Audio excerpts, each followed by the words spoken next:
Welcome dear students. पिछले video से हम कंटिन्यू जो टॉपिक पढ़ रहे थे वो है कृषि के प्रकार, टाइप्स ऑफ एग्रीकल्चर, कि किन किन आधारों पर कृषि को किस तरह से वर्गीकृत किया जा सकता है उसके बारे में हम पढ़ रहे थे। उसमें से दो या तीन आधार, जैसे उद्देश्य के आधार पर कृषि का विभाजन, कृषि योग्य भूमि के आधार पर कृषि का विभाजन, जल की उपलब्धता के आधार पर कृषि का विभाजन, ये हम पिछले वीडियो में पढ़ चुके हैं। आज का जो हमारा वीडियो है उसमें हम पढ़ेंगे कि सस्य गहनता के आधार पर कृषि कितने तरह की होती है और उसकी क्या विशेषताएं होती हैं। फिर फसल और पशु संयोजन के आधार पर कृषि का वर्गीकरण पढ़ेंगे और उसके पश्चात जो बाकी बचे हुए कृषि के प्रकार हैं, जो इनमें से जो उपर्युक्त आधार हमने लिए हैं उनमें से किसी में भी नहीं आते, उनके बारे में पढ़ेंगे। तो पहला है अपना सस्य गहनता के आधार पर कृषि का विभाजन। इसके आधार पर कृषि मुख्यतः तीन तरह की होती है: एक फसली कृषि, द्विफसली कृषि और बहुफसली कृषि। एक फसली कृषि, जैसे कि इसके नाम से ही स्पष्ट है कि इस तरह की कृषि में एक साथ एक ही फसल पैदा की जाती है। जैसे हमारे यहाँ भी कभी कभी जैसे एक खेत के दो या तीन भाग कर दिए जाते हैं, या फिर एक खेत में पूरे में एक ही फसल, जैसे बाजरा उगा दिया या गेहूँ उगा दिया या फिर ज्वार उगा दिया, तो एक खेत में एक ही तरह की फसल उगाई जाती है। इस तरह की कृषि को एक फसली कृषि कहते हैं। ये कृषि उन क्षेत्रों में अधिक मिलती है जहाँ पर विस्तृत प्रकार की कृषि की जाती है। विस्तृत प्रकार की कृषि किसके आधार पर? कृषि योग्य भूमि की उपलब्धता के आधार पर जो विभाजन किया था हमने, गहन कृषि और विस्तृत कृषि, उसमें से जो विस्तृत कृषि है वो अधिकांशतः एक फसली कृषि होती है। अगला है द्विफसली कृषि। द्विफसली कृषि, इसके भी नाम से स्पष्ट हो जाता है कि दो फसल वाली कृषि ऐसी खेती जिसमें एक साथ दो फसलों का उत्पादन किया जाता है। जैसे एक ही खेत में गेहूं के साथ में चना, एक साथ दो फसलें बो दी। जैसे हम ग्वार, या फिर ग्वार और उसके साथ मूंग, दो फसल ये हो गई। तो इस तरह की कृषि होती है वो द्विफसली कृषि कहलाती है। ये इस तरह की कृषि उन क्षेत्रों में की जाती है जहाँ कृषि है वो गहन तरह की होती है। जहाँ गहन कृषि की जाती है उन क्षेत्रों में, जैसे एशिया और अफ्रीशिया का जो मानसूनी प्रदेश है उन क्षेत्रों में, और अफ्रीका के उत्तर पूर्वी क्षेत्रों में, इन क्षेत्रों में जहाँ पे गहन कृषि की जाती है वहाँ पे द्विफसली कृषि। और इसके साथ साथ इन्हीं क्षेत्रों में बहुफसली कृषि की जाती है। बहु मतलब एक ही साथ कई सारी फसलों का उत्पादन किया जाता है। अब अगला आधार है फसल और पशु संयोजन। फसल मतलब जो खेत में हम उगाते हैं वो फसल, और उसके साथ साथ पशु रख रहे या नहीं रख रहे, तो उस आधार पर कृषि मुख्यतः तीन तरह की होती है। एक तो फसल कृषि। फसल कृषि कौन सी कृषि होती है? जिसमें सिर्फ फसलें उगाई जाती हैं, पशुपालन नहीं किया जाता, उस तरह की कृषि होती है फसल कृषि। फिर मिश्रित कृषि। मिश्रित कृषि में फसल भी पैदा की जाती है और साथ साथ पशुपालन भी किया जाता है। उनका उद्देश्य दोनों का जीवन निर्वाह भी हो सकता है और वाणिज्यिक उद्देश्य भी हो सकता है। तो इस तरह की कृषि जिसमें फसली कृषि और पशुपालन साथ साथ किया जाता है, मिश्रित कृषि कहलाती है। अगला प्रकार है पशुपालन कृषि। जैसे डेयरी उद्योग के उद्देश्य से की जाती है, सिर्फ पशु पाले जाते हैं। और जो फसली कृषि की जाती है उसका उद्देश्य भी जो पशु होते हैं उनके चारे के रूप में उस फसल को काम में लेना होता है। उनके भरण पोषण के लिए ही वो फसली कृषि की जाती है। मुख्य उद्देश्य होता है पशुओं से वाणिज्यिक या व्यावसायिक लाभ कमाना। तो इस प्रकार की कृषि जो यूरोपियन, अमेरिकन देश, ऑस्ट्रेलिया वगैरह, इन देशों में ये कृषि की जाती है। फिर इन आधारों में नहीं आने वाले कृषि के प्रकार, इनमें से पहली हम देखते हैं झूम कृषि। झूम कृषि या स्थानांतरी कृषि। इसके नाम से स्थानांतरी कृषि के मतलब नाम से स्पष्ट है कि इस तरह की कृषि में स्थान का अंतरण होता है, मतलब स्थान बदला जाता है।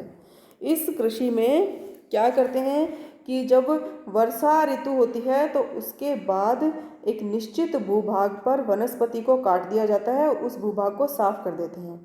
उसके पश्चात जब शुष्क मौसम में ये सब वनस्पति सूख जाती है तो उसको जला देते हैं। फिर जलाने के बाद इनकी राख से उस मिट्टी की उर्वरा शक्ति कुछ बढ़ जाती है। वो वहीं पे उसी मिट्टी में वो उनकी राख मिला दी जाती है। जो वृक्ष जलते नहीं हैं वो खड़े रहते हैं और कुछ समय बाद वो अपने आप प्राकृतिक रूप से नष्ट हो जाते हैं। इस प्रकार की कृषि को स्लैश या बर्न कृषि, स्लैश और बर्न एग्रीकल्चर भी कहते हैं। जब वर्षा हो जाती है वापस तो इस जलाई गई भूमि को दोबारा जोत दिया जाता है, उसमें बीज बो दिए जाते हैं। ये जो जुताई होती है पूर्ण रूप से आदिम या मतलब पुराने ढंग से की जाती है, आदिम तरीके से की जाती है। इस तरह की कृषि है, उसमें बोई जाने वाली फसलों में है मक्का, ज्वार, बाजरा, धान, सेम, मूंगफली, टमाटर, केला, ये सब यहाँ पे उगाया जाता है, जो झूम कृषि होती है या स्थानांतरी कृषि होती है। इसमें पशुपालन बहुत कम होता है, क्योंकि इस तरह की कृषि में एक स्थान से दूसरे स्थान पर 2-3 वर्षों के बाद खेती करते हैं, फिर उस स्थान को छोड़ जाते हैं, फिर अगली नई जगह देखते हैं, उस जगह पे उस भूभाग को वापस वैसे ही काट के पेड़ पौधों को, वनस्पतियों को जलाकर वापस उसको खेती के लिए तैयार करते हैं। फिर वहाँ कुछ वर्षों 2-3 वर्षों के लिए वापस खेती करते हैं, फिर अगले स्थान पर चले जाते हैं। तो ये कृषि वैसे पर्यावरण के प्रतिकूल मानी जाती है, इसमें पर्यावरण ह्रास होता है। अब इस तरह की कृषि मुख्यतः उष्ण कटिबंधीय क्षेत्रों में मिलती है, जहाँ जनसंख्या कम होती है, जैसे पहाड़ों वगैरह पर जहाँ पर आदिवासी लोग रहते हैं, उन क्षेत्रों में झूम कृषि, स्थानांतरी कृषि अधिक की जाती है। यहाँ पर अधिकतर जनजातियाँ रहती हैं। इनके जीवन का एक पक्ष कृषि होता है। ये लोग जो अकृषित भूमि होती है, जहाँ पर खेती नहीं की गई होती, उसमें से एक स्थान चुन लेते हैं, उसे साफ करके फिर वहाँ पर खेती करते हैं। ये झूम कृषि है, इसको अलग अलग प्रदेशों में अलग अलग स्थानों पर अलग अलग नामों से जाना जाता है। ये झूम कृषि है। झूम नाम मुख्यतः भारत में प्रयोग किया जाता है, इसलिए हम स्थानांतरित कृषि को झूम कृषि भी बोलते हैं। अलग अलग देशों में जैसे हम देखें तो मलेशिया और इंडोनेशिया है, वहाँ पर इसको बोलते हैं लदांग। फिलीपींस में बोलते हैं कैंगीन, और दक्षिणी अमेरिका में जैसे मैक्सिको है, वहाँ पे बोलते हैं मिल्पा। वियतनाम में इसको बोलते हैं रे, और जो वेनेजुएला है वहाँ बोलते हैं कोनुको। ब्राज़ील में रोका, जायरे में मसोले, श्रीलंका में चेना, सूडान में नगासू और म्यांमार में टोंगिया।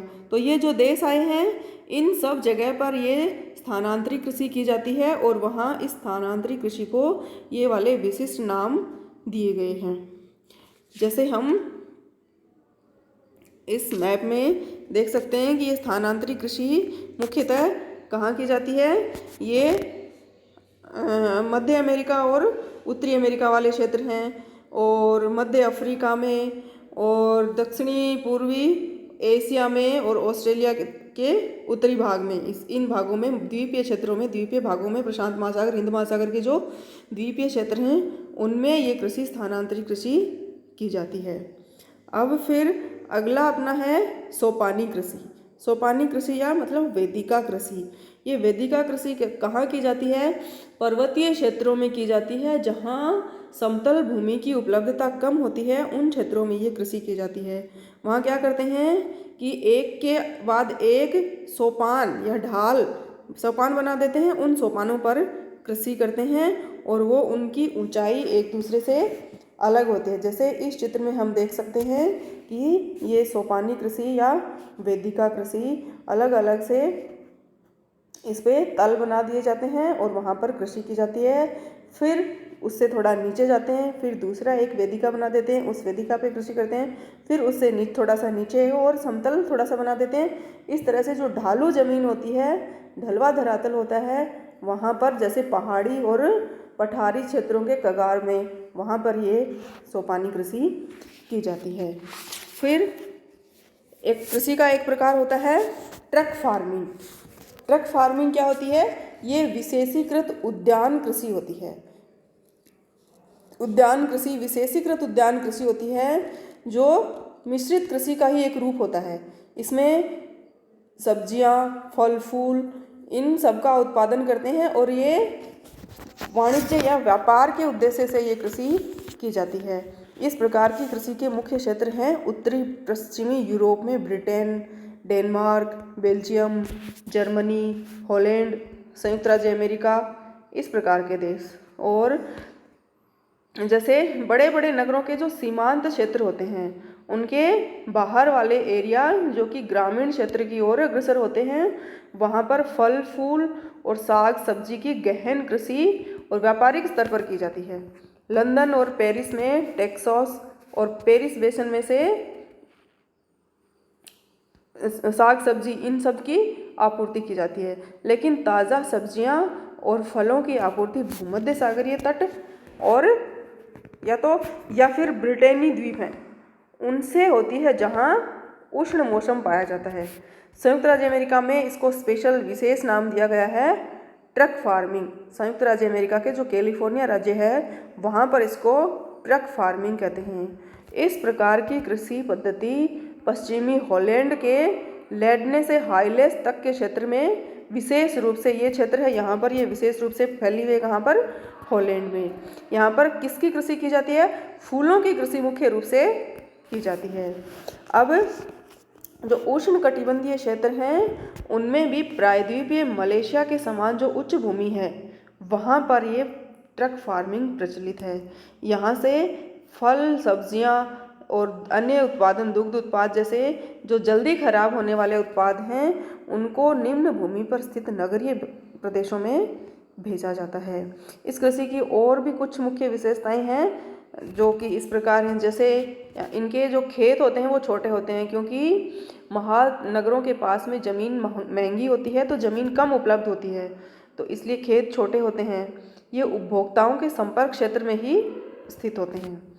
ये कृषि गहन और विस्तृत में से देखें तो ये गहन कृषि होती है जिसमें सिंचाई का प्रयोग किया जाता है।